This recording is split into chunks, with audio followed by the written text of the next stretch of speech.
jinsi ya kukabiliana na hasira, jinsi unavyoweza kukabiliana na hasira. Biblia inatupa mwongozo wa jinsi ya kuishinda hasira. Biblia inatupa mwongozo wa jinsi ya kushinda hasira.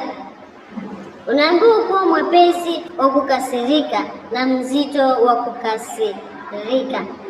Yakobo 1:19 inasema, hayo mnajua ndugu zangu wapenzi, basi kila mtu na awe mwepesi wa kukasirika, bali si mwepesi wa kusema wala kukasirika.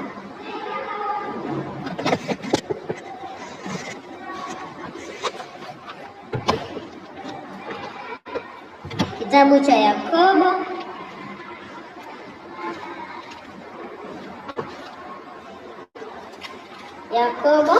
moja,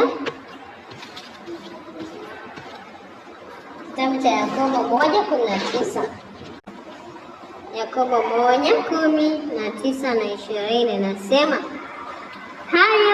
hayo mnajua ndugu zangu wapenzi, basi kila mtu na awe mwepesi wa kusikia, bali si mwepesi wa kusema wala kukasirika. Kwa maana hasira ya mwanadamu haitendi haki ya Mungu. Hasira ya mwanadamu haitendi haki ya Mungu. Kwa hivyo tunaambiwa, ndugu zangu wapenzi, basi kila mtu na awe mwepesi wa kusikia. Uwe mwepesi wa kusikia, hata kama mtu amekuja ana makelele ama ana hasira, anaongea kwa sauti, anaongea kwa ukali, anaongea mambo ambayo hayakufurahishi, lakini wewe sikiza tu, siwa mwepesi wa kusema. Ukiwa mwepesi wa kusema, ile hasira itapanda na utamjibu vibaya na utaongezea hasira juu yake. Kwa hivyo hata akija kwa hasira, jaribu kuwa mpole, jaribu tu kusikiza, tega sikio lako umsikize. Usiwe mwepesi wa kuongea wala usiwe mwepesi wa kukasirika.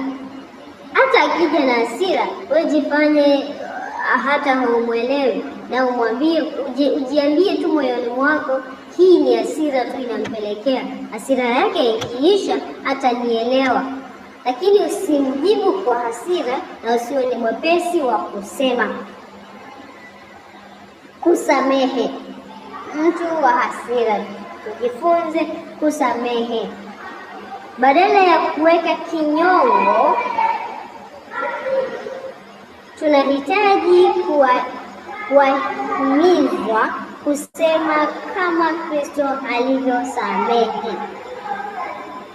Badala ya kuweka kinyongo ndani yako, ukiona unaweka kinyongo, mtu yule alinifanyia, mtu yule alinitendea, mtu yule sitawahi msahau, mtu yule aliniumiza, haitakusaidia na kitu chochote, haitakusaidia na jambo lolote. Usiweke kinyongo ndani ya moyo wako. Tunafundishwa kwamba tuwe ni watu wa kusamehe, tuwe ni watu wa kuachia. Moyo wako usibebe mtu. Ni kweli alikutendea jambo baya, usiwe ni mtu wa kubeba ubaya, usiwe ni mtu wa kinyongo. Tuwe ni watu wa kusamehe. Ni kweli alikutendea jambo baya, ni kweli alikuumiza, ni kweli alikufanyia jambo ambalo moyo wako bado unatamani kumbeba, lakini jiulize, je, nitambeba? Nina faida gani? Nitapata thawabu gani? Tunaambiwa hasira ukaa kifuani mwa mpumbavu. Je, nitakuwa mpumbavu mpaka lini? Nitaendelea kuwa na kinyongo hiki mpaka lini? Jifunze kusamehe, jifunze kuachia, jifunze kutoa. Ni kweli alikuumiza, lakini haitakusaidia. Utakuwa unambeba rohoni, utakuwa unaumiza moyo wako bure kwa kumbeba, kwa kumwonea uchungu. Kila ukimwona unasikia roho inakupasuka mara mbili, unasikia umeshtuka kwa sababu umemuona. Hautamani hata kumwongelesha, hautamani hata wale wako karibu na yeye. hautamani kuwaongelesha. Hasira ni mbaya. Hasira inakuambiaga tu mtu huyu ni mbaya. Ni kweli ni mbaya, hatukatai, lakini usimbebe moyoni mwako. Msamehe, mwachie, acha iende, acha ipite, achana nayo. Jaribu kutafuta lililo la haki ambalo litakupendeza, litakufanya wewe mwenyewe uishi maisha yaliyo safi ya kumpendeza Mungu. Tuliza roho yako, tuliza roho yako. Mtu mwenye hekima ni yule anayeitawala roho yake. Ukiwa ni mtu mwenye hekima, utaitawala roho yako. Hautakubali vitu vya kipumbavu vikae rohoni mwako.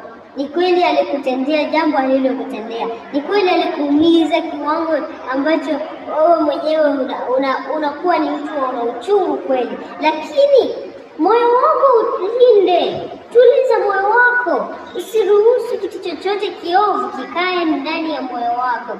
Usikubali jambo baya likae ndani ya moyo wako. Safisha moyo wako, ondoa kinyongo, ondoa mtu yoyote ambaye umemweka rohoni mwako, muondoe. Msamehe, samehe kabisa, mwachie. Tusome kitabu cha Methali 16:32 inasema, asiye mwepesi wa hasira ni mwema kuliko shujaa.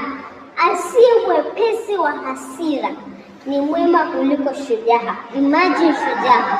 Shujaa ni mtu mwenye nguvu. Shujaa ni mtu anajiamini. Lakini unaambiwa, nasema asiye mwepesi wa hasira.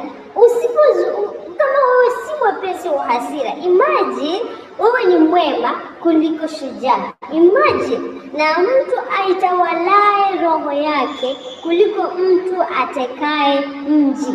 Wewe unaitawala roho yako, au ruhusu vitu vya kipumbavu, au ruhusu kinyongo ndani mwako, au ruhusu mtu yeyote kukaa moyoni mwako, au ruhusu jambo bovu, jambo ovu likae moyoni mwako. Ni mtu ambaye usioweka hasira moyoni mwako. Wewe si mwepesi wa hasira. Jambo hilo limekukujia likiwa zito kweli, lakini haujaweka hasira moyoni mwako. Umelipokea kama jambo la kawaida, unalisuluhisha kama jambo la kawaida, unaliweka lile jambo kama ni jambo tu la level moja.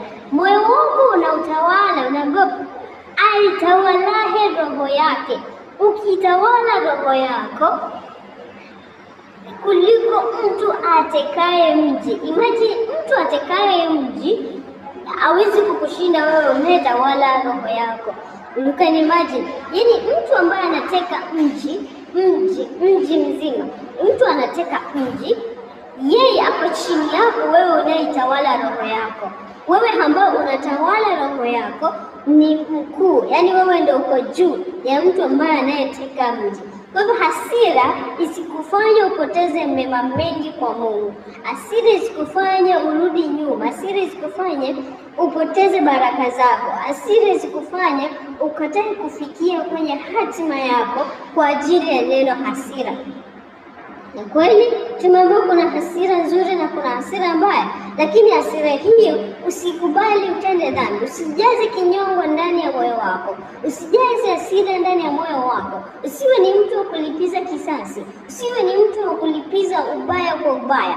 Hapana, jifunze kudhibiti hasira yako, jifunze kutawala moyo wako. Ni kweli amekutendea jambo, usitamani kulipiza ubaya, usitamani kumfanyia baya.